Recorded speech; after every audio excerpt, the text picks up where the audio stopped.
Aí. Alô? Agora tá tudo ok, tudo ótimo, tá, está bem nítido. Alô, Brasília? Isso. Tá ligado aqui? Tá, né?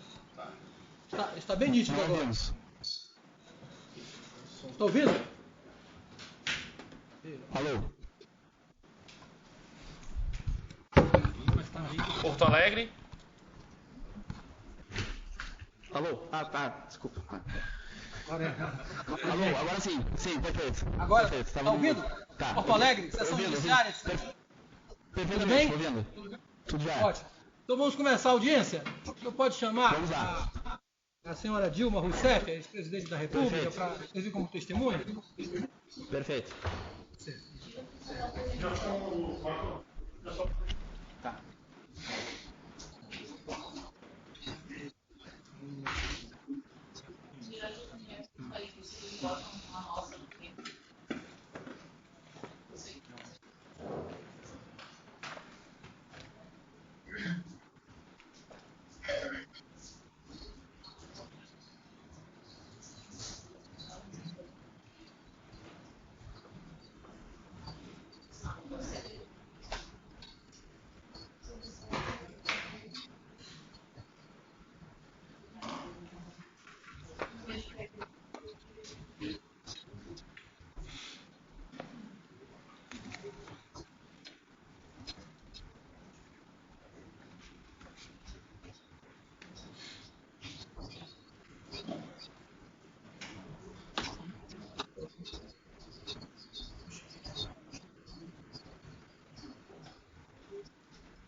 Levanta o celular e levantar um pouco. Não, mas se levantar vai vir direto neles.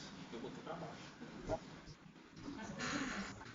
Agora que Se levantar vai vir direto neles. acho que não.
Deixa eu terminar.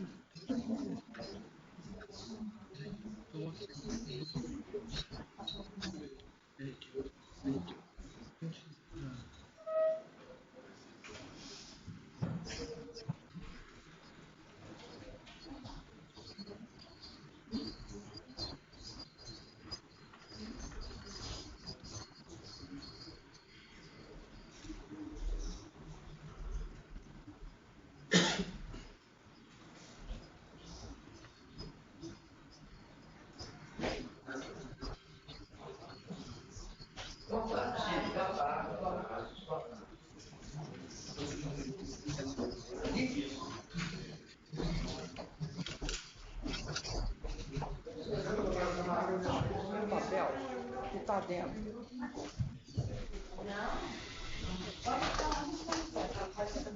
Obrigado. Boa tarde, senhora Dilma Rousseff. Boa tarde, Boa ouvindo? tarde. Boa tarde. Perfeitamente. Eu sou o juiz federal Valezinho Oliveira.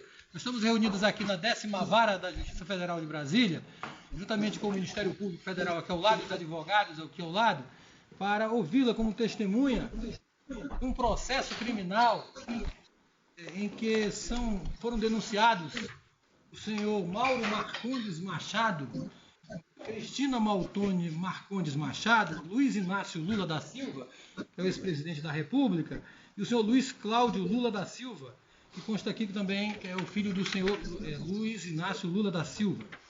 A senhora naturalmente conhece, né, o senhor Luiz Inácio Lula da Silva, e os demais a senhora conhece? Mauro Marcondes, Cristina Maltoni e Luiz Cláudio da Silva? Eu conheço o Luiz Cláudio. Além de conhecer o ex-presidente Lula, conheço também o filho do presidente Lula, Luiz Cláudio. Certo. O Mauro Marcondes, Os Cristina demais eu Maltoni... não conheço. Certo. Não conheço. Tá certo. Então, a senhora nessa condição de testemunha, tem algum impedimento para que possa prejudicar a verdade do seu depoimento em relação à amizade ou inimizade com algum desses fatos aqui, ou nada poderá prejudicar esse seu depoimento como testemunha do Ministério Público Federal? Acho que não há nada que possa prejudicar o meu depoimento. Certo. É o meu dever, como juiz... O senhor está querendo dizer que se eu falarei a verdade, não é isso? Né? Porque uma testemunha não compromissada é aquela que... É porque a lei que diz, né? A testemunha não compromissada é aquela que tem um parentesco, uma inimizade, uma amizade muito próxima, que possa prejudicar na verdade mesmo. Mas é a lei que impõe. E se é essa situação que a senhora já vai ficar e na verdade, é o dever. Apenas prefeitos, no futuro, na sentença, uma hipótese, né, de falso testemunho, hipoteticamente falando. Tá? Então, a senhora está sob o compromisso de dizer a verdade. É meu dever como juiz alertar a senhora. Certo? Perfeito.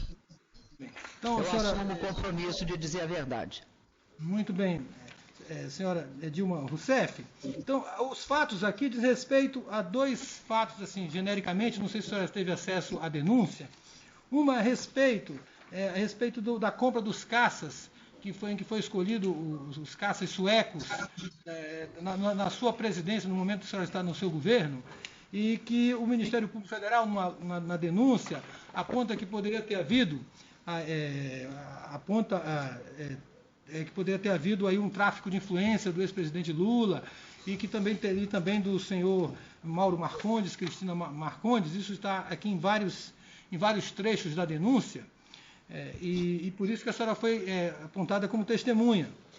Em outro caso é quanto à medida provisória, talvez a senhora não lembre, mas a 627 de 2013, que deu prorrogação de 2015, 2016 a 2020, para a indústria automobilística, a dedução do crédito, justamente nesse trecho das medidas provisórias, também aponta com vários trechos na denúncia que teria havido, nesse mesmo contexto, um tráfico de influência de Mauro Marcondes, Cristina Marcondes, Luiz Inácio Lula da Silva e o Luiz Cláudio da Silva, que teria feito um contrato segundo a denúncia com Mauro Marcondes, recebido valores segundo a denúncia, que teria a título de lavagem de dinheiro.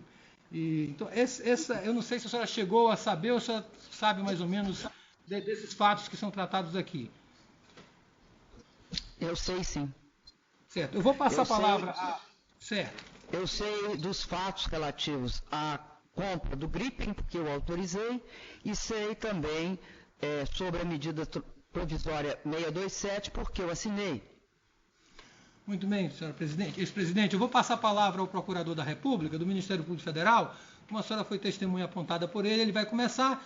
Depois os advogados do ex-presidente Lula, do Mauro Marcondes e da senhora Cristina Marcondes e do senhor Luiz Carlos também farão perguntas. Se eu tiver alguma dúvida ao final, eu farei para a senhora alguma pergunta.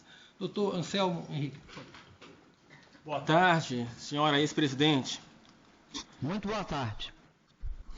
Eu gostaria que a senhora narrasse o conhecimento que teve desde o início, qual conhecimento teve a respeito do projeto FX2, que é aquele projeto de, entre outras coisas, aquisição de caças para a Força Aérea Brasileira. Perfeitamente. Não vou narrar os fatos anteriores, porque a decisão de comprar caças e de depois, posteriormente, que se transformou numa decisão também de produzi-los, ela vem desde a época, se eu não me engano, do governo Fernando Henrique Cardoso. Eu vou me restringir ao que ocorreu durante o meu governo. A aeronáutica, através de toda a sua estrutura, ela olhava a questão dos caças como um momento estratégico para ela. E, durante muito tempo, ela vinha estudando esse processo.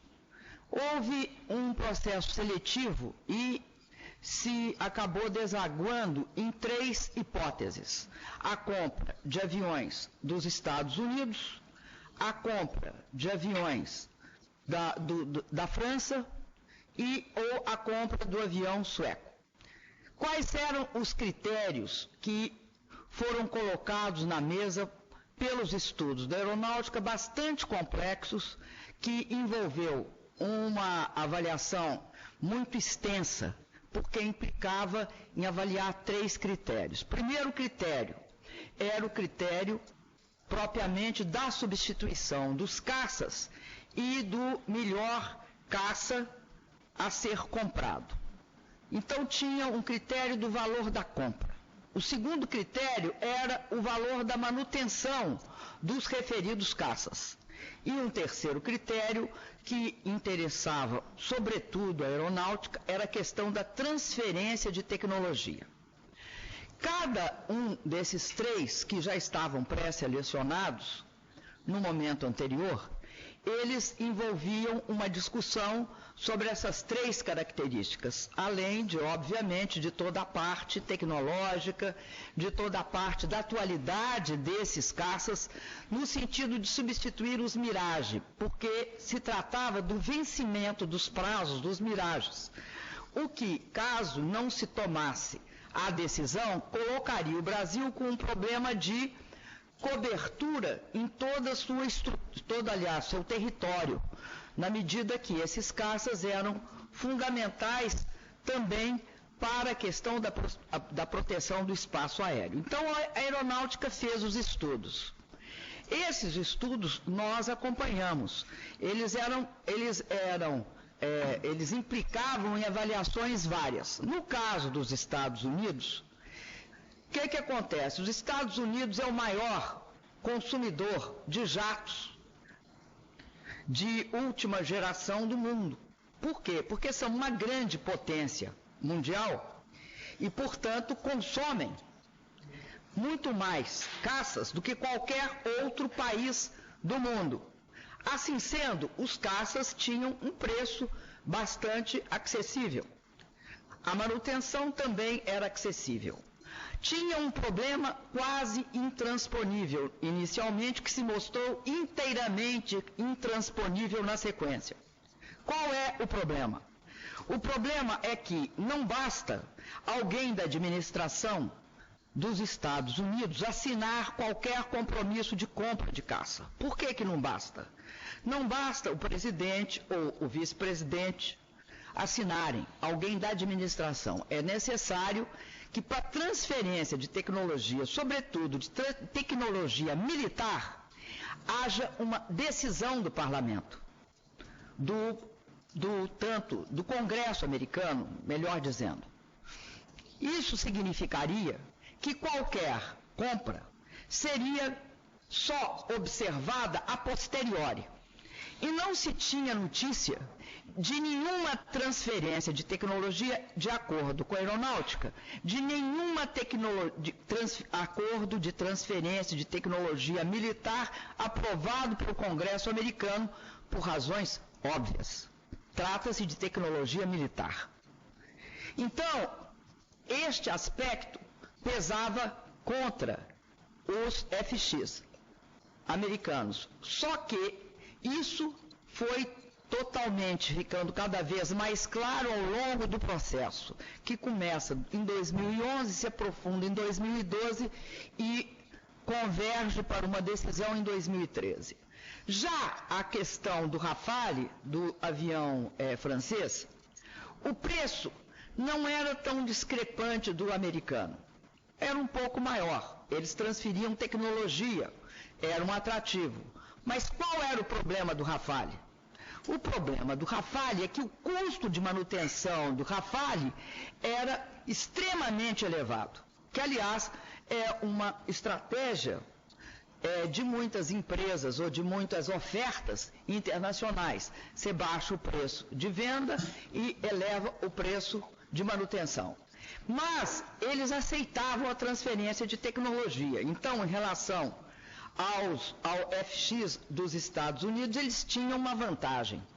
Porque para nós, esta questão da transferência de tecnologia para a aeronáutica, para a engenharia aeronáutica brasileira, que aí não é a Força Aérea apenas, é a Embraer também, era estratégica para o país, porque trata-se da indústria militar. O que atraiu e o que leva essa definição muito favorável da aeronáutica para o Gripen? O que leva ela? Leva várias coisas. O preço era bastante mais competitivo do que, por exemplo, o francês. Muito próximo dos Estados Unidos, operação muito mais acessível também. E tinha uma vantagem na questão da transferência de tecnologia. Não só se daria transferência de tecnologia, mas o que atraiu, sobretudo, a engenharia aeronáutica brasileira e, sobretudo, tanto a Força Aérea Brasileira, quanto na persuasão da Força Aérea Brasileira, no Senado, em todas as instâncias que ia, era o fato que nós seríamos parceiros no desenvolvimento tecnológico e não meramente receptores de tecnologia. O que leva a decisão desembocar no Gripen é justamente esse fato, que era que nós iríamos não só ser parceiros, mas nós iríamos participar do desenvolvimento do projeto com a engenharia nacional. Obviamente, importa aqui destacar que o que permite o Brasil participar de desenvolvimento de tecnologia aeronáutica é o fato de nós termos um acúmulo, tanto por conta da Embraer, como por conta da aeronáutica nas suas relações com a Embraer. É o caso do KC, por exemplo, que é o maior avião a jato de transporte de carga. Então, nos interessava, neste processo, tornar o Brasil um país bastante relevante no que se refere à indústria militar. Porque a indústria militar no mundo, ela tem uma capacidade de gerar valor para o país que domina essa tecnologia bastante significativa. Então, foi nesse sentido que ocorreu a definição do meu governo em 2013, se eu não me engano, final de 2013, eu acredito, a definição pelo Gripen. Perfeito. A senhora também, já no governo Lula, fazia parte do governo, foi ministra, chegou a acompanhar a decisão, ou pelo menos a predisposição do presidente Lula em escolher o produto francês dentro desse processo seletivo, o Rafale, e sabe dizer a razão pela qual haveria nesse primeiro momento a predisposição ao modelo francês? Olha, eu lembro de algumas coisas, não tenho todas as informações aqui, porque não olhei, não tenho, aliás, nem como olhar essa questão. Mas o que eu lembro que, naquele momento, o Ministério da Defesa, que era ministro, então, o ministro Jobim, tinha recebido por parte do governo francês e da Dassault uma proposta bastante atraente de desenvolvimento, desenvolvimento tecnológico do produto Rafale. Não estavam todas as cartas na mesa, eu acredito, sobre a questão da manutenção. Porque eu, por exemplo, só fui tomar conhecimento do custo da manutenção ao longo da exposição que a Aeronáutica fez para mim, quando eu já era presidente da República. Então, a simpatia pelo projeto francês, se houve, era bastante genérica e incipiente naquele momento. O ex-presidente Lula, no 7 de setembro de 2009, chegou até a anunciar que o modelo francês ganharia o processo seletivo, né? Sabe dizer por que, apesar disso, não logo em sequência foi finalizada a contratação do modelo francês? Pelo próprio presidente Lula, não pela senhora? Eu quero crer que, naquela época, se considerou que todos os dados não estavam claros. Como não estavam, eu levei, se você lembrar bem, eu levei o ano de 2001, 2002 e só foi no final de 2003 ou início de 2014, eu acho que foi no de 2013, no final de 2013 que eu decidi. E como você disse, eu era ministra-chefe da Casa Civil. Acredito que como não tinha na minha época, não tinha também na época do Lula, que eu sou na sequência dele.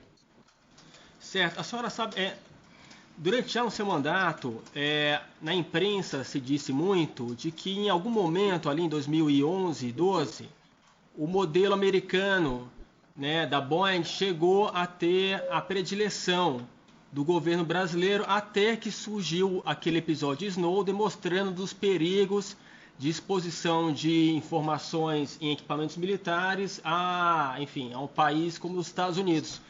A senhora confirma isso? Essas notícias, essas informações são verdadeiras? Olha, eu vou repetir. O modelo americano é interessantíssimo. O preço dele é bem atrativo. Talvez a coisa mais próxima de transformar um caça em mercadoria é o fato que os Estados Unidos utilizam muito caças. Então, o senhor há de convir comigo que eles têm uma escala de produção bastante favorável a eles. O grande problema dos Estados Unidos consistiu, e foi essa barreira, porque o governo americano vinha dizendo, não, nós assinamos, nós assumimos. Acontece que não adianta a boa vontade, né, do governante, nem do presidente Obama, nem do vice-presidente Biden. O que adianta é o seguinte, qual é o processo decisório? Como é que um país fica dependendo da decisão de um Congresso que tem conotações políticas? E, obviamente, a transferência de tecnologia militar é uma transferência muito delicada. Agora, eu queria dizer que no caso do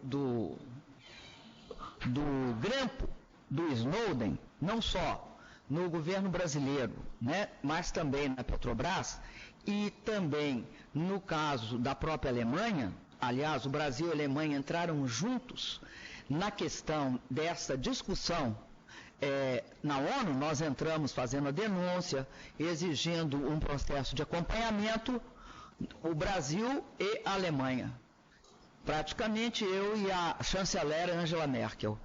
Esse processo não é um processo que leva, quero te dizer isso, não me parecia que a administração Obama, e até hoje eu já dei várias declarações a esse respeito nos jornais, tivesse diretamente envolvida. Ou seja, fosse a responsável pelos grampos. E nem sei se controlavam os grampos. Até porque, eu não sei se o senhor sabe, mas esta questão de uma espécie de complexo de inteligência militar, nem é militar, de inteligência em geral, que a NSA, que é a Agência Nacional de Segurança Americana, ela construiu, ela tem a ver com fatos logo após o 11 de setembro. Isso tem uma ampla bibliografia a esse respeito. Quando eu tratei desse assunto, se eu não me engano, foi numa reunião do G20 em São Petersburgo, eu não lembro o ano preciso, com o presidente Obama, ele se comprometeu a tomar todas as medidas para, primeiro, que era o que a gente exigia, foi amplamente noticiado na época, impedir que isso acontecesse, tornasse a acontecer. 2, dissesse para nós o que era que tinha sido vazado. Aí, na sequência, ele não completou, ele não conseguiu resolver esse problema, tanto é que eu adiei a viagem. Mas, posteriormente, em 2015, eu fui para os Estados Unidos. Não era uma questão que levaria a uma volta atrás em qualquer definição de política ou de compra e venda. Não era aí. Né? Não acho que era esse o objetivo do Grampo. O Grampo tinha um objetivo claro, era o pré-sal. Certo. Então, eu acho que me desculpa, mas eu acho essa uma visão um tanto ou quanto simples das relações entre países. Certo. Voltando ao tema aqui dos caças, na transição do governo Lula para o seu governo, o ex-presidente Lula chegou a passar para a senhora as impressões que tinha sobre esse processo de seleção, os prós e contras de cada projeto, de cada opção. Ele chegou a passar para a senhora nessa transição? Olha, a única coisa que ele me disse foi que ele não decidiria a respeito, que ficaria a decisão para mim. O presidente Lula, nessa questão das relações comigo, tanto na transição como pós-transição, foi extremamente respeitoso no que se refere à minha condição de presidente, substituindo como presidente. Certo. O ex-presidente Lula chegou a intermediar algum contato da senhora, ou o Instituto Lula, no caso, algum contato da senhora com Stefan Löfven, o líder do partido democrata sueco, sindical, democrata sueco, hoje primeiro-ministro da Suécia? Ele chegou naquele momento, 2013, a intermediar ou tentar intermediar, ele ou o Instituto Lula, esse contato da senhora com Stefan? Olha, nem o presidente Lula, nem tampouco o Instituto Lula. Aliás, o Instituto Lula, eu poucas relações tive com eles. A minha relação sempre foi com o ex-presidente Lula. O presidente Lula não só jamais intermediou qualquer situação desse tipo comigo, nem quando eu era chefe da Casa Civil, da Presidência da República, ele interferia em decisões que diziam a respeito à minha área de atuação. Certo. E não nessa só viagem, como presidente. A senhora foi ao funeral de Nelson Mandela? Fui. A senhora encontrou lá no funeral Stefan Löfven? Eu posso relatar rapidamente a viagem à África do Sul. Nessa viagem na África do Sul, para o funeral do ex-presidente Mandela, eu convidei o presidente Lula, o presidente Fernando Henrique Cardoso, o presidente Collor e o presidente Sarney. Nós fizemos uma viagem tipo bate e volta. Eram os 4 presidentes e eu. Essa viagem foi uma viagem bastante, eu não vou chamar tumultuada, mas era uma viagem com uma logística lá na África do Sul extremamente complexa. Por quê? Não só porque chovia, mas porque estavam todos os chefes de Estado e de governo do mundo presentes naquela circunstância. Então, como é que foi a viagem? Nós fomos juntos, entramos juntos, os 4, o presidente Lula, o presidente Fernando Henrique, o presidente Collor e o presidente Sarney, foram colocados juntos num determinado lugar onde ficavam ex-presidentes. Como eu falava em nome do Brasil, em nome da América Latina, no funeral do ex-presidente Mandela, convidada pela África do Sul, eu me sentei em separado com os representantes dos 5 continentes, dos outros 5 continentes, dos 5 continentes. Então, neste momento, eu fiquei, neste período todo, aguardando a minha hora de falar, enquanto eles estavam em outro, bem em frente, porque era um estádio de futebol, tinha muita gente. A partir do momento em que acabou o encontro, eu me dirigi fui levada, né, pelo protocolo da África do Sul para o lugar onde estariam os 4 presidentes. A partir daí, nós entramos num carro e nos dirigimos para o aeroporto, momento em que voltamos para o Brasil. Esta foi a viagem. Então, era absolutamente impossível ter encontro com quem quer que seja. Não houve esse encontro. Não consta de nenhuma... garanto que não consta de nenhuma agenda de ninguém esse encontro. E estavam presentes, vou repetir, não era só eu e o presidente Lula, era eu, o presidente Lula, presidente Fernando Henrique Cardoso, presidente Collor e presidente Sarney. Conforme a imprensa noticiou amplamente, pelo fato de ser bastante interessante o Brasil ter sido capaz de comparecer a um evento que tinha uma presença internacional massiva com os 5 últimos presidentes juntos, né? E esses presidentes mostrarem ao mundo que tinham uma unidade em relação àquele evento que era a morte do ex-presidente Mandela. Então, para ficar claro, a senhora não conversou nesse momento com Stefan Lofgren? Não só não estive, como ninguém esteve. Uhum. Certo. A senhora teve acesso a alguma... O que eu estou tentando mostrar é que sequer tempo físico houve. Uhum. A senhora teve... E ninguém nos pediu também. Certo. Outra pergunta, então, para a senhora.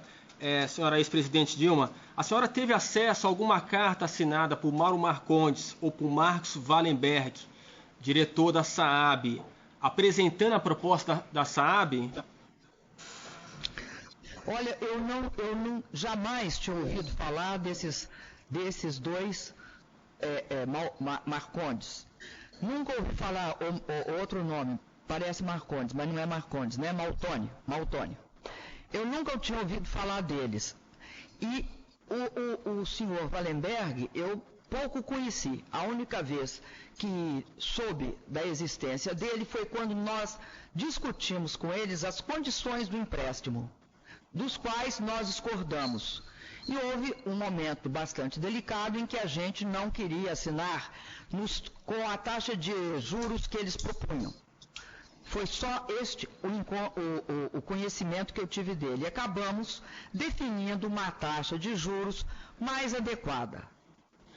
A senhora não teve acesso a cartas feitas por eles, apresentadas à senhora ou então ao presidente Lula?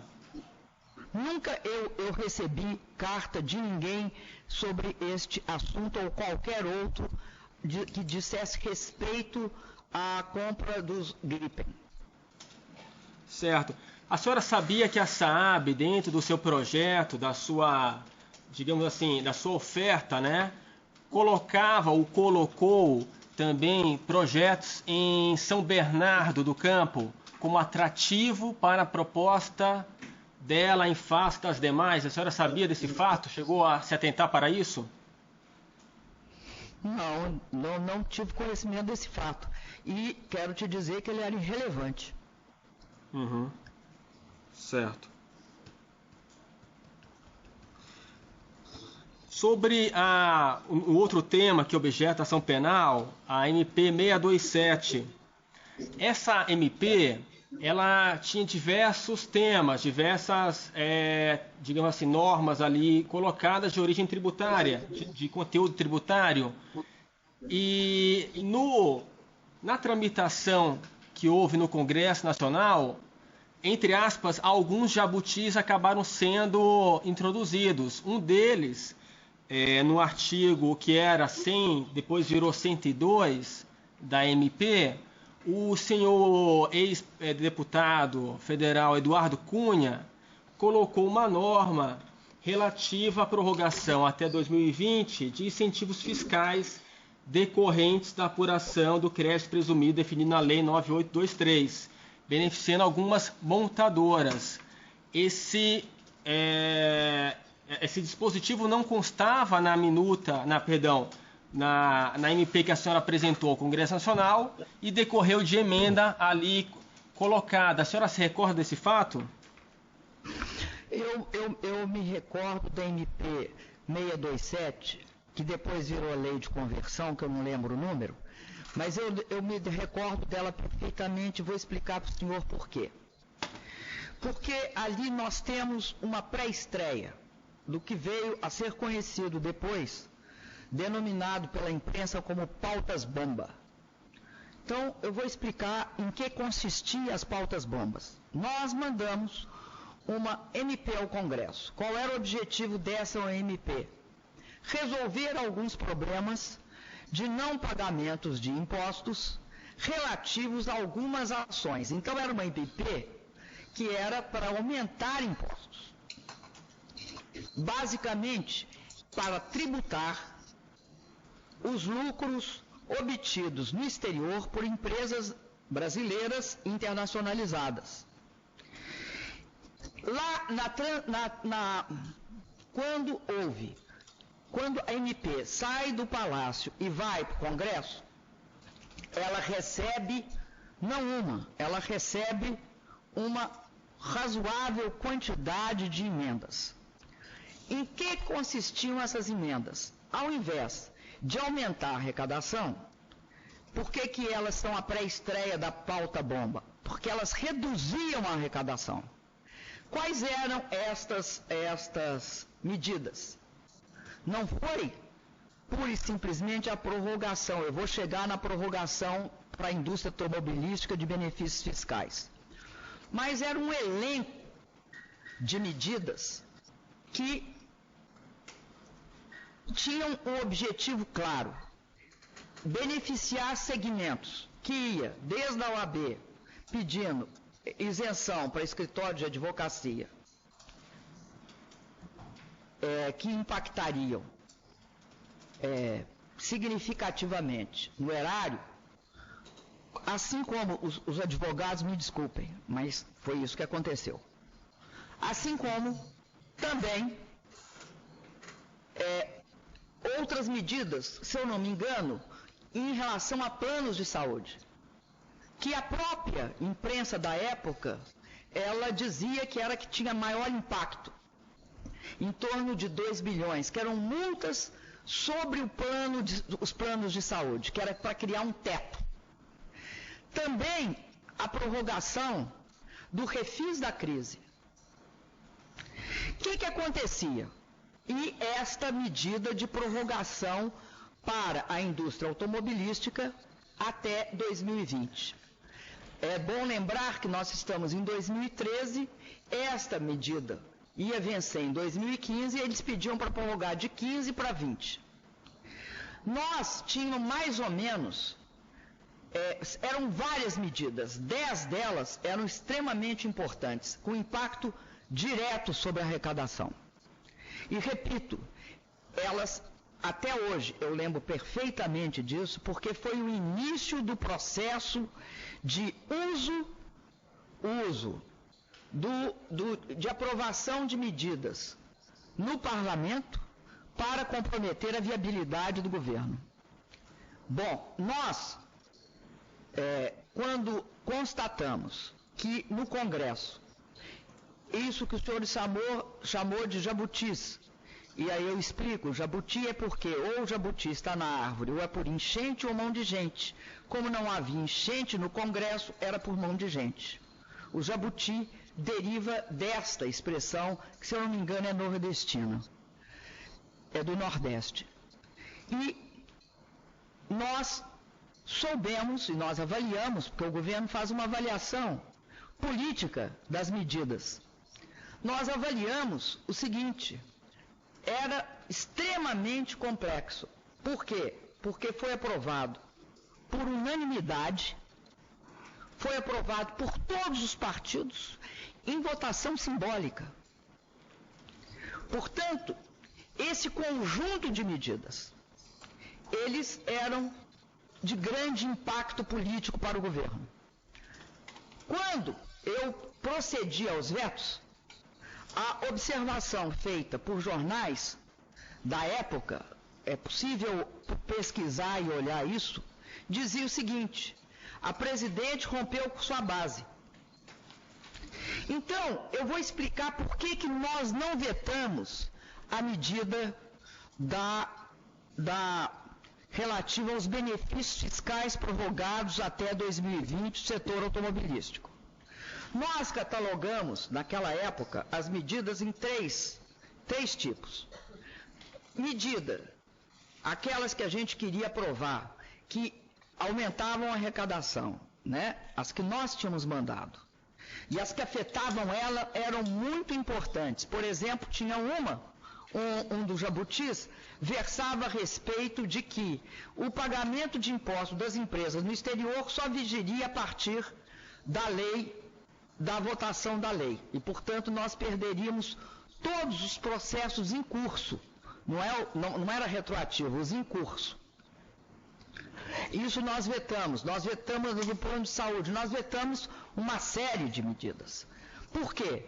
Porque elas tinham um impacto arrecadatório. O que acontece na hora da indústria automobilística? A indústria automobilística, eu não sei se é do conhecimento geral, mas ela é tida... Por que se tem uma atenção para a indústria automobilística? Porque ela é tida como a indústria das indústrias. O que significa isso? Significa que ela produz na cadeia efeitos para trás e efeitos para frente. Quais são os para trás? Indústria eletromecânica, a eletroeletrônica, a indústria de tintas, né? A química, a indústria da borracha, ela, enfim, e a de autopeças, ela tem esse efeito para trás. E tem um efeito para frente, ela produz efeitos na tributação, ou seja, no recolhimento para os estados de pedágio, rodovias, ela produz efeitos nas concessionárias, ela produz efeitos em toda a linha sequente na indústria de petróleo e gás, pela compra, ela é uma das maiores demandadoras de petróleo, né? Não é no Brasil só, no mundo inteiro. Então, ela é uma indústria que a gente olha com cuidado. Bom, o que acontecia com esses benefícios fiscais? Eles foram introduzidos pelo governo Fernando Henrique Cardoso. Quando chegou no Lula, o Lula prorrogou. Então, quando chegou na minha vez, nós, naquele momento, não tínhamos mandado nenhuma prorrogação, porque a nossa, repito, nós queríamos aumentar a arrecadação. E se tivéssemos de mudar qualquer coisa em relação à indústria automobilística, iam mudar depois. O que é que eles alegavam? Eu lembro de uma alegação, fundamentalmente. Por que agora? Porque nós queremos ter capacidade de planejamento das nossas atividades no futuro. Então, se definir isso em 2013... para 14, quando chegar em 15 a gente sabe que não vai parar, então podemos fazer investimentos. Nós estávamos até propensos a não autorizar nenhum aumento, mas essa era a única neutra. Obviamente, apesar da gente ter brigado com muita gente, não podíamos brigar com todos. E essa era a mais neutra, que menos impacto produzia. E a gente resolveu não mexer em algo que estava dando certo em andamento. Essas foram as razões que nos levaram a não vetar. Não que não tivesse nos meus vetos nenhum risco. Vou explicar por quê. Até o meu governo, nenhum presidente teve os seus vetos analisados pelo Congresso. Em nenhuma circunstância, veto do ex-presidente Lula, veto do ex-presidente Fernando Henrique Cardoso, foi levado ao Congresso e votado. Nunca. Neste momento, que é o momento que começa todo o processo de desestabilização do meu governo, neste momento começa uma discussão no parlamento que os vetos teriam de ser analisados pelo Congresso, os vetos presidenciais. Isso também provocava que nós brigássemos por algo que ficasse mais claro os efeitos sobre a arrecadação. Ao contrário do que chamaram pedaladas fiscais, o governo não fazia pedaladas fiscais, o governo tentava reconstruir a sua base fiscal, o que era impedido pelo senhor ex-presidente da Câmara e atual líder do governo no Senado. Sistematicamente obstaculizado. E eu não preciso de levantar nenhuma prova outra que não seja a própria imprensa da época. Certo. Essa emenda feita pelo ex-deputado Eduardo Cunha, ela gerou, como a senhora mesmo mencionou, em outras palavras, uma despesa fiscal, possivelmente em desrespeito à lei de responsabilidade fiscal, sem estudos que demonstrassem o impacto orçamentário dessa despesa. Isso é a emenda apresentada pelo ex-deputado Eduardo Cunha. A senhora sabe dizer se o ex-deputado apresentou alguma razão para justificar essa atitude? Olha, eu não me recordo de nenhuma razão que ele tenha apresentado. Ele pode ter até apresentado. Agora, eu quero dizer o seguinte: não se tratava de nenhuma renúncia fiscal inexistente, ou seja, a renúncia fiscal vinha de 1999, se eu não me engano. Ou um pouco antes, 97. Eu não me lembro a data. Vinha do governo Fernando Henrique, passou o governo Lula e chegou ao meu. Então, não se tratava de nenhuma renúncia fiscal neste momento. Tratava-se do fato de prorrogar uma isenção que já vinha anteriormente. Cabia uma discussão aliás, uma discussão séria sobre se feriu algum princípio da noventena porque não feriu. Não havia arrecadação derivada desta medida. Não havia, tratava-se de uma prorrogação. Das outras havia teve uma parte que nós vetamos, inclusive alegando isso. Porque eram novas medidas. Veja o senhor que esta MP, a parte mais grave dela, são as novas medidas de isenção fiscal que eles introduziram. A Fazenda era contra qualquer isenção fiscal. Contra. Por suposto, nós também. Agora, o senhor, quando chega na hora de vetar, lembre que os meus vetos passaram a ser depois submetidos, e isso foi anunciado amplamente, passaram a ser submetidos à apreciação do Congresso. E se você aprova uma medida por unanimidade, o risco de cair meu veto era imensamente elevado. Então, nós equilibramos, nós vimos aquilo que cabia vetar e aquilo que não cabia vetar. Foi isso que nós fizemos. E isso é uma decisão que cabe à administração. Certo. Esse benefício fiscal que foi originado da MP 471 de 2009, tinha um prazo de 2010 a 15, ela esgotava em 2015. Não, em 1999, senhor. Bom, 1999. esse prazo final era 2015, então o impacto que ele poderia gerar orçamentário era de 2015 para frente, até 2020, né? Não houve ou não houve algum estudo, especialmente do Ministério da Fazenda ou de quem quer que seja, sobre esse impacto orçamentário posterior a 2015 até 2020?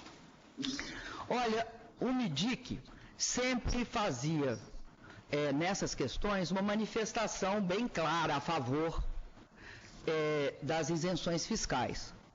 essa é a contradição, vamos dizer assim, virtuosa do governo. Tem uma área que é a favor do benefício fiscal, a outra é contra.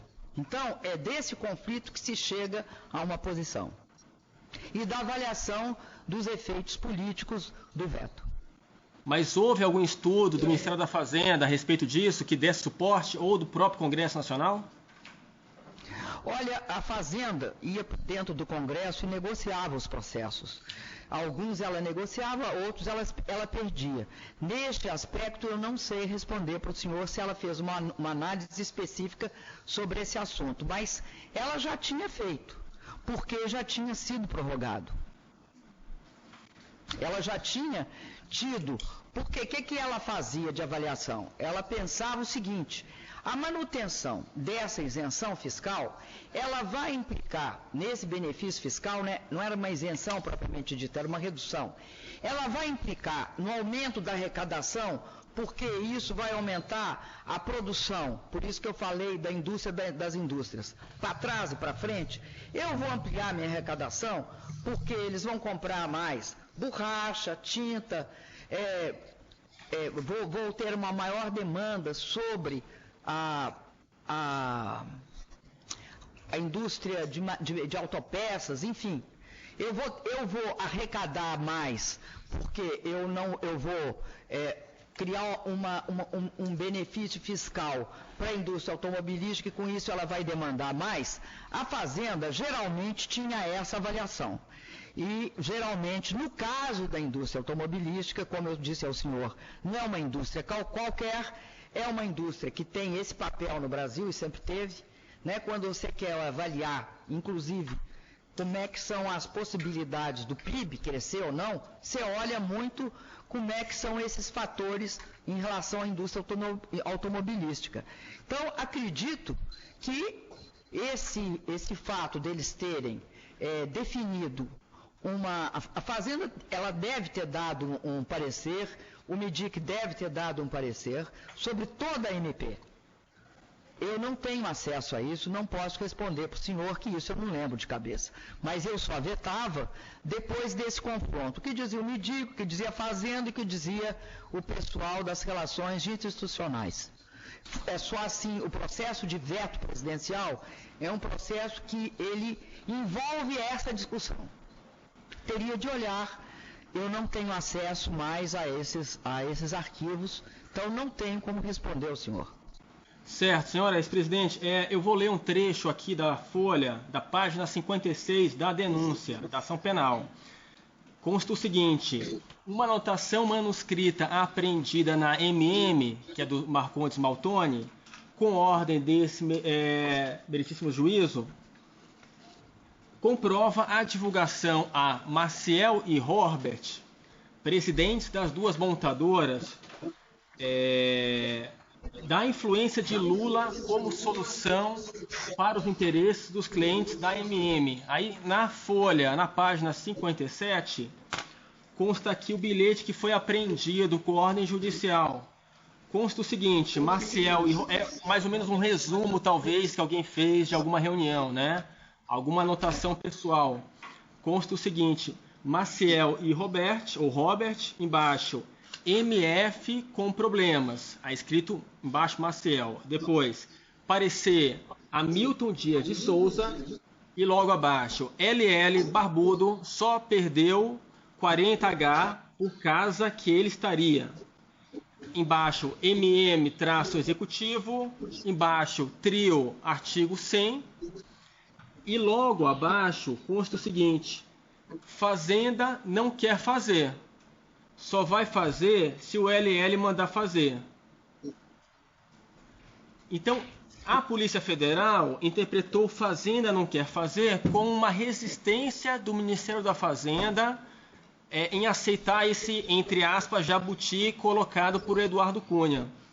E, segundo interpretou a Polícia Federal, esse só vai fazer se LL mandar fazer, seria que o governo só iria acolher essa modificação, ou seja, não vetar, se o ex-presidente Lula manifestasse-se politicamente dentro do governo nesse sentido.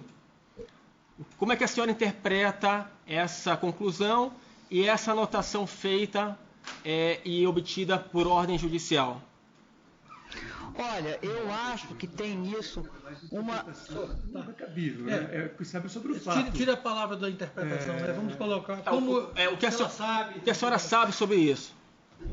Eu não tenho como interpretar um fato que eu acho absolutamente obscuro. Primeiro, por que eu acho obscuro? Porque não corresponde à verdade. O presidente Lula jamais interferiu em nenhuma atividade do meu governo. Ele tinha o maior respeito nesse sentido. E afirma ao senhor que também, quando eu era chefe da Casa Civil, ele jamais interferiu em coisas que ele acreditava que eram da minha alçada. Essa então, parte, entre aspas, fazenda não quer... Essa parte fazenda não quer fazer, isso ocorreu de fato? Essa parte da anotação obtida judicialmente, fazenda não quer fazer, isso é real? O Ministério da Fazenda realmente foi contra?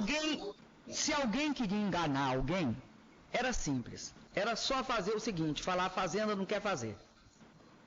Por que eu digo que se alguém quer enganar alguém? Porque a fazenda é papel dela nunca querer fazer. A fazenda nunca quer fazer. Tirante a hipótese de aumentar imposto, é papel dela. Se o ministro da Fazenda ou alguém da Fazenda chegar e falar o seguinte, isso aqui vai ser assim, no sentido de beneficiar tributariamente alguma coisa, tem algo de errado. A Fazenda é papel intrínseco da Fazenda não fazer. Então, se alguém quer vender uma história falsa para alguém, pode saber, fala que a Fazenda não quer e todo mundo vai acreditar. Porque geralmente, eu estou dizendo isso para o senhor porque eu era presidente da República. Várias vezes a Fazenda negociava uma coisa. Depois não gostava da negociação e vinha para mim e pedia para me vetar. Muitas vezes eu disse para a Fazenda, ou vocês não aceitam a negociação no Congresso, se aceitarem a negociação no Congresso, eu vou manter. Não aceitaram a negociação do Congresso, eu não mantenho. Por quê? Porque a Fazenda fazia, muitas vezes, uma cara de que podia aceitar, passava, e depois, obviamente, ela pedia o veto. Isso é intrínseco à Fazenda. A razão é que eu não sei. Agora, se o senhor me perguntar se era usual da Fazenda pedir veto, eu diria para o senhor, é usual. Agora, esta é a parte da história que eu acho absolutamente insustentável.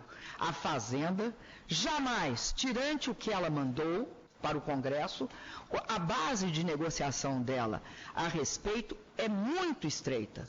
Tem de ser. Porque, caso contrário, veja o senhor, falaram durante o tempo inteiro que meu governo era um governo que beneficiou todo mundo, que nós gastamos demais. Aí o senhor vai fazer uma análise do meu governo, o senhor vai ver que nós fomos o governo que nos últimos tempos menos gastou. Por quê? Porque estávamos num momento de muitas dificuldades. Então, é sobretudo nesses momentos em que isso ocorre. Agora, eu quero reafirmar aqui, o presidente Lula jamais me pediu coisa alguma e não acredito, até porque isso é bastante cifrado, né? Não tenho como avaliar tudo o que é dito neste bilhete. Agora, digo para o senhor, falar que a Fazenda não quer fazer é chover no molhado. Certo. A senhora sabe dizer se a Casa Civil, no caso a subchefia de assuntos governamentais, fez alguma nota técnica em favor do veto desse dispositivo que fazia a prorrogação do benefício fiscal até 2020? Olha, se fez, não chegou até mim. Eu, pelo menos, não me recordo disso. Agora, eu quero dizer para o senhor uma coisa. Quando eu vetei, as matérias que eu vetei, eu quero aqui que até conste isso. A observação, se eu não me engano, ou foi da Folha ou foi do Valor. ou da folha ou do valor. Foi o seguinte, a presidenta rompeu com a sua base aliada. Por quê? Nós tivemos um nível de veto bastante amplo. Então, não é possível o senhor vetar tudo que vem do Congresso. Algumas coisas há que aceitar, porque há uma relação entre poderes. A administração, o poder executivo apresenta o projeto. O Congresso faz emendas. Eu posso vetar várias, agora eu não posso vetar todas, porque seria um desrespeito ao Congresso, um desrespeito legislativo. A gravidade da ação que nós tomamos, ela fica clara quando o valor ou a folha dizem o seguinte: a presidente rompeu com a sua base. Isso é logo depois das razões de veto, que é alguns dias depois da votação no Congresso. Aí vem para o governo avalia e dá as razões de veto. Então, foi logo depois disso, esta afirmação da imprensa também, ela é real. Senhora presidente, o senhor Luiz Alberto dos Santos foi ouvido como testemunha há pouco. E ele disse que sim, que a subchefia mencionada fez uma nota técnica favorável defendendo o veto desse dispositivo que trata do benefício fiscal, prorrogado até 2020. Minha pergunta é o seguinte: por que mesmo com essa manifestação da área técnica da Casa Civil, mesmo não havendo urgência nessa prorrogação, porque o prazo ia até 2015, porque mesmo essa norma violando a lei de responsabilidade fiscal, porque não estava acompanhada de todos os estudos, e mesmo havendo uma possível violação da sua meta de superávit primário, por que mesmo assim a senhora não vetou este dispositivo? Eu só vou fazer uma observação. A senhora falou há pouco que não chegou ao seu conhecimento esse veto, não é isso? Não, nota técnica. Essa nota técnica. Foi isso? Mas se a senhora quiser responder do que ele... Eu posso responder. A testemunha também disse que sequer pode afirmar que chegou a presidente. O depoimento dela. Não, eu vou explicar para vocês. Deixa ela tentar explicar melhor. Eu vou explicar para vocês. Eu fui chefe da Casa Civil, eu sei como é que funciona. O senhor Luiz Alberto era chefe de um segmento, uma das subchefias da Casa Civil. Tinham duas. Uma subchefia, a subchefia do jurídico. E a outra subchefia era a do Luiz Alberto. Essas duas subchefias, elas apresentam as razões do que elas acham para a Casa Civil. Não necessariamente sobe para a presidência da República, apresenta para o ministro, chefe da Casa Civil. E aí, o ministro-chefe da Casa Civil vai dar o parecer dele. Então, eu não lembro dessa nota técnica do senhor Luiz Alberto, até porque ele não tinha acesso a mim.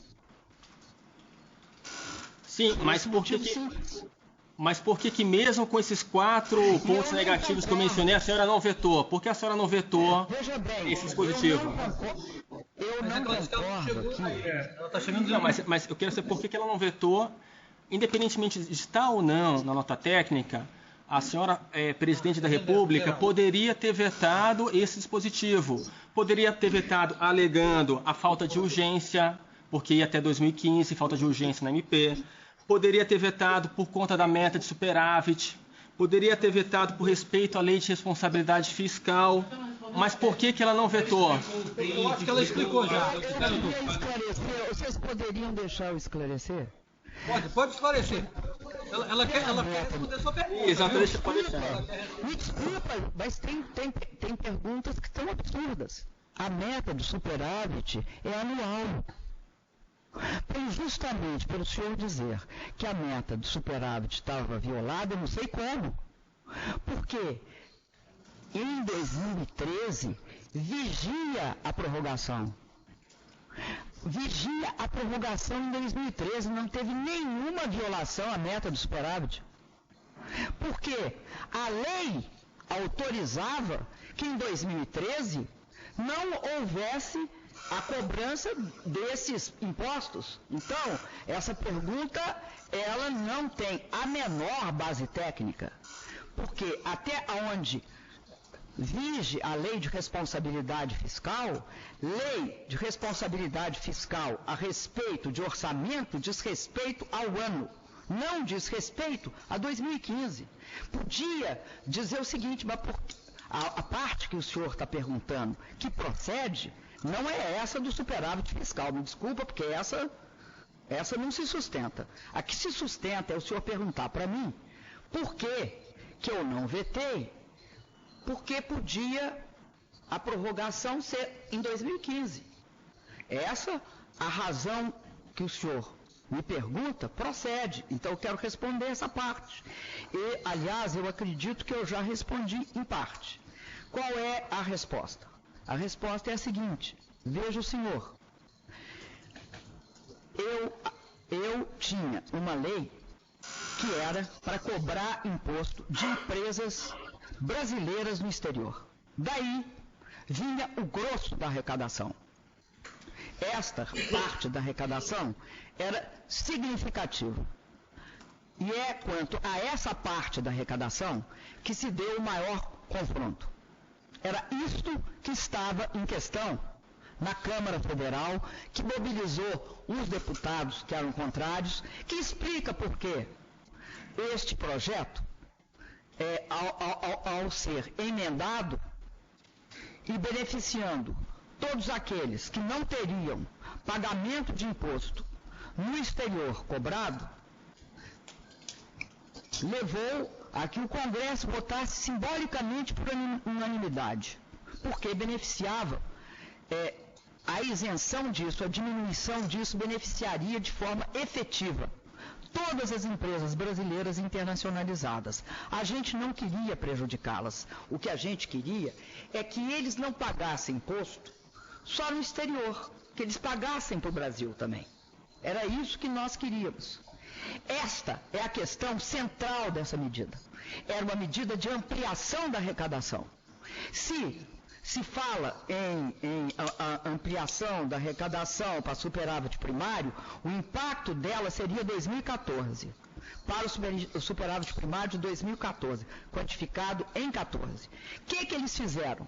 Eles aproveitaram o que ocorria muito no Congresso.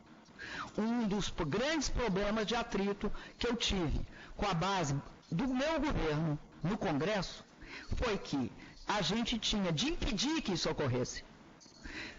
Então, o que veio em contrapartida? Veio um conjunto de jabutis. Este jabuti, que é o maior, é o seguinte: paga-se só depois da lei. Todos os projetos no exterior estão isentos. Esse era o maior jabuti de todos. O refis da crise era outro, o dos planos de saúde eram outros. Esses todos implicavam em perda de arrecadação naquele momento e no ano seguinte, pelo princípio da anualidade. Então, esses nós vetamos. O único que não implicava, ou talvez outros, eu não lembro direito, eu estou lembrando desse, ou talvez outros, que não implicavam em perda de arrecadação, porque ela já ocorria em 13 e 15, 13, 14 e 15, era o da indústria automobilística. Por que eu não vetei? Eu não vetei porque na avaliação de todos nós, ele era o menos complicado e o que podia até dar vantagens para o Brasil e para o governo. Para o Brasil, por quê? Ampliaria a capacidade e a expansão da indústria automobilística, impactando em outras indústrias, tais como, vou repetir, metalmecânica, eletroeletrônica, borracha, química, siderúrgica, de um lado para trás, para frente, petróleo e gás, todas as concessionárias, enfim, todo o processo de comercialização de automóveis, de distribuição de gasolina e de infraestrutura rodoviária. Então, nós olhamos neste momento e pensamos o seguinte: Por que eu lembro disso? Vou repetir por que eu lembro disso. Porque esta medida provisória é a pré-estreia da pauta-bomba. É aí que começa o processo que vai levar esse país à situação em que está. Que é, quando a gente precisa de diminuir a pressão fiscal, eles aumentam a pressão fiscal. Eu tenho de lidar com o Congresso que eu só dei meu voto. Agora, o Congresso é o Congresso que existe no Brasil. Então, eu não podia ignorar o fato que eu ia fazer um elenco de vetos extremamente significativo. E esta medida era uma medida, do ponto de vista de arrecadação, neutra, não tinha impacto imediato. E tinha a possibilidade de dar efeitos futuros na ampliação de emprego, da capacidade produtiva, impactando outras indústrias. Por que eu não vetei? É por isso. Eu não vetei por essa razão. Se a Fazenda pediu veto, outro não pediu, e a Casa Civil se pronunciou, todos se pronunciavam. Agora, a avaliação eu fazia também, é bom saber, com o pessoal das relações institucionais. Como é que foi a votação no Congresso, quem falou o quê, quem prometeu o quê e quem disse o quê. Por quê? Porque foi extremamente conturbada, e é pública e notória, a minha relação, tanto com o senhor Eduardo Cunha, quanto com o senhor Romero Jucá. Então, eu tinha de ter a capacidade de transitar por esse processo. Aliás, foi mais complicada quando a gente não percebia quão complicada era. Quando ficou mais claro como era complicada, foi mais fácil, porém mais fácil de um lado a gente reagir e mais difícil do outro, porque a reação não tinha a menor divulgação pela imprensa. Senhoras Presidente, concordava. Senhoras Presidente, a minha pergunta do Ministério Público a respeito da Lei de Responsabilidade Fiscal não diz respeito à superávit, diz respeito ao artigo 14 da Lei de Responsabilidade Fiscal, que diz o seguinte: a concessão ou ampliação de incentivo ou benefício de natureza tributária, da qual decorra a renúncia de receita, deverá estar acompanhada de estimativa de impacto orçamentário financeiro no exercício que deva iniciar sua vigência e nos dois seguintes. Em razão do artigo 14, a questão foi, mesmo violando em tese este artigo 14, por que a senhora não vetou? E sobre o superávit, não é uma projeção, realmente, não haveria impacto sobre as contas em 2014 e 2015. Mas, efetivamente, essa mudança normativa terminou por gerar, historicamente, isso é fato, um impacto nas contas de 2016. Isso poderia ter sido evitado por esse veto neste momento. Então, a minha indagação persiste, porque, mesmo especialmente com a violação da Lei de Responsabilidade Fiscal, a senhora não vetou esse dispositivo. Pela ordem, o doutor procurador fez considerações. Eu acho que ela quer responder. Ela quer responder. Eu acho que ela quer. Sim. Respeitando a senhora presidenta, mas eu pediria a Vossa Excelência que aplicasse aqui o código que impede, na verdade, a formulação de pergunta com juízo de valor. Isso, é porque não vetou. Veja bem, se ela disse que ela não conhecia, está prejudicada a pergunta. Não, mas ela não conheceu a nota técnica. A nota técnica. A lei não podia desconhecer. Mas a lei fala do ano. O ano de eu acho que ela respondeu. Os dois seguintes. Vamos deixá-la para falar. Mas é mais do que isso, Excelência. Eu só queria que você fosse. Vamos ver se ela quer responder. Se ela quiser responder.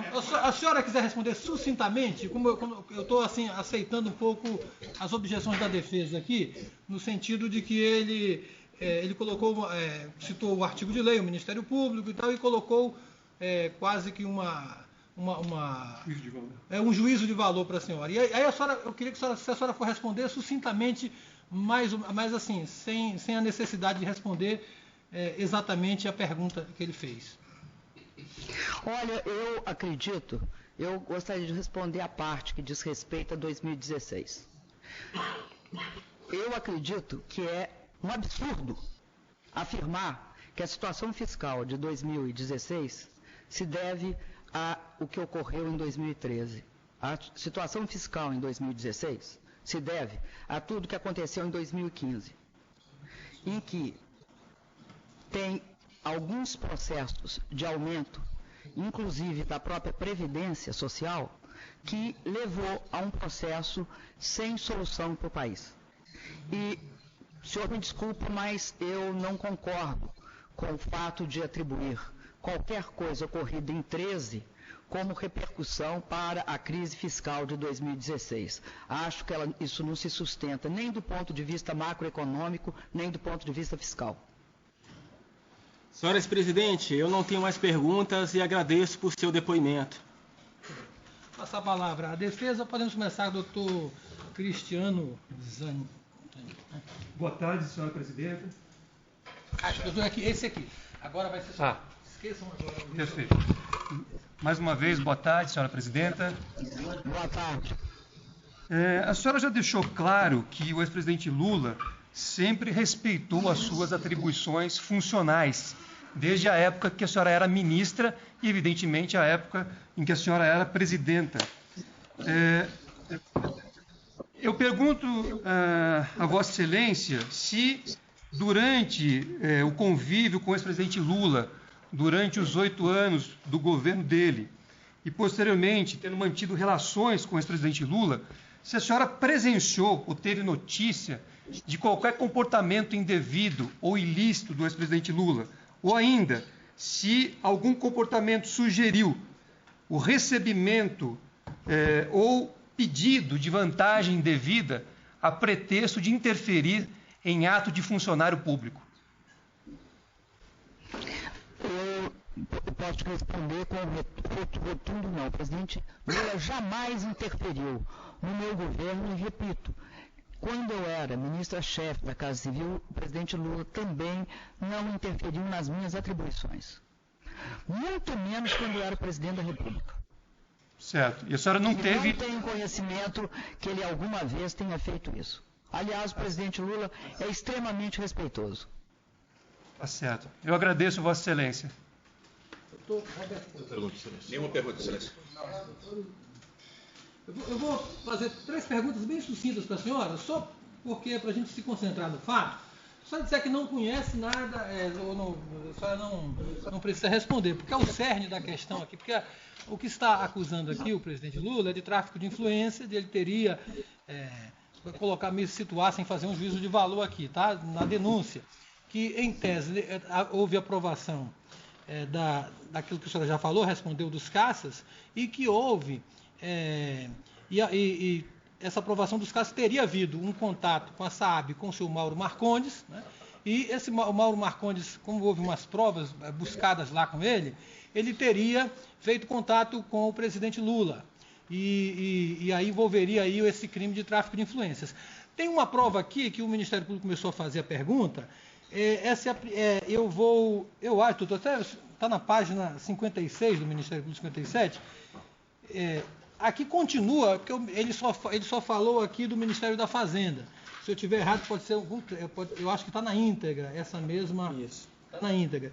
Aqui, esse documento que foi juntado pela Polícia Federal, que foi avaliado por perícia, esse documento diz aqui o seguinte: a Fazenda não quer fazer, como a senhora já respondeu, que a Fazenda nunca quer fazer, e aqui.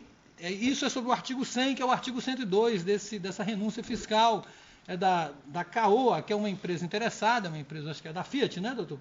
E a CAOA e Robert Maciel, que seria, no caso, o Robert seria o da Mitsubishi. E aqui essa citação nesse trecho. E nessa escrita está dito aqui, aí que interessaria, tá uma menção à senhora Guido, nesse mesmo documento, Guido Aloísio e presidente, não fala presidenta, presidente, são as 3 pessoas que vão dar a canetada. Isso a respeito do veto ou não, ou a respeito da medida provisória como um todo, né, que aqui vamos dizer. Nesse caso da medida provisória, da 627, que foi incluído pelo deputado Eduardo Cunha, essa renúncia fiscal, a CAOA e a Mitsubishi, a senhora corresponde aqui, nesse contexto, né, que seria aqui Guido Aloysio, e a presidente que daria a canetada? Ou isso aí também é absurdo, como a senhora falou, quando se falou aqui em outros trechos? Olha, especificamente aqui, em qualquer caso, levar a presidente as razões de veto é assim: você pega a área técnica, manda para todos os ministérios envolvidos o parecer, para dar parecer. Ninguém dá parecer em última instância, ou seja, os pareceres são isto, parecer. Então, se passa o parecer, vai para as áreas técnicas, não necessariamente para o ministro. Aí chega o ministro remete para o governo. O governo recebe na Casa Civil e a discussão é entre a presidência, a Casa Civil e o subchefe da chefia jurídica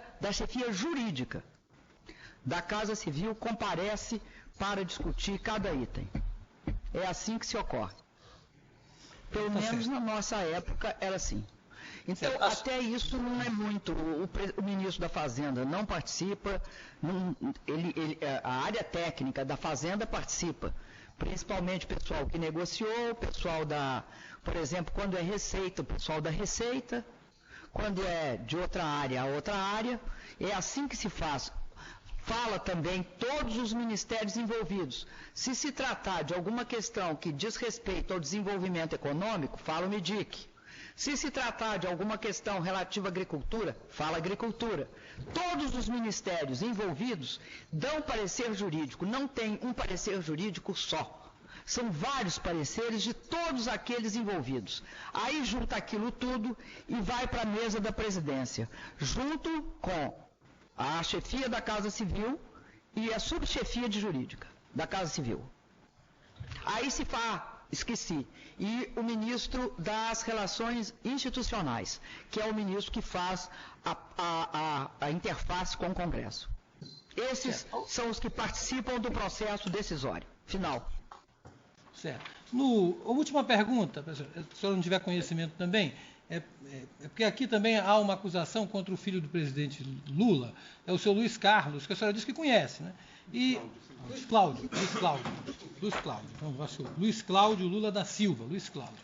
E aqui a menção na denúncia de que ele teria feito um contrato justamente com o Mauro Marcondes, Cristina Maltoni, a MM, nesse período, e que ele teria, segundo a denúncia, recebido valores que chegou em torno de 2 milhões e 500 mil, de 26 de junho de 2014, num contrato para marketing esportivo e tal, e justamente essa acusação de lavagem de dinheiro que não teria sido esse contrato, até março de 2015.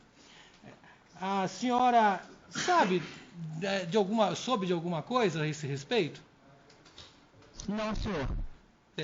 Também naquele documento diz, referindo a que a Polícia Federal interpreta que seria o ex-presidente Lula, de que nesse documento diria que ele teria falado, o presidente Lula teria falado, se ele for o LL Barbudo que está lá, né, no documento, teria falado que a CAOA, justamente uma interessada nessa aprovação da renúncia do artigo 102, teria falado que o LL Barbudo teria dito que a CAOA deveria para o filho dele R$300 mil. E a senhora também soube disso? Nada, não, senhor, não soube disso. Não, é só porque isso aqui está nos fatos, e como aquele documento há uma referência à senhora, né, e qual a senhora pode dizer assim, a sua relação com o filho do presidente Lula? Só um conhecimento mesmo oficial do Luiz Cláudio? Eu tenho um conhecimento superficial dele, de vê-lo. Mas não... Muito bem. Satisfação em conhecê-la, presidente, ex-presidente Dilma, como testemunha. Muito obrigado. Muito obrigado pela sua participação. Certo? A senhora está dispensada. Tá? Certo. Do seu depoimento. Boa tarde aí. Boa noite agora, já quase. Né?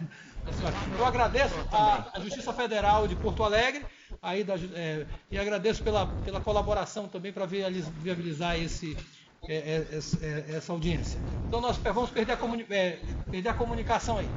Até logo, tá? Boa noite. Boa noite, Boa excelência. noite.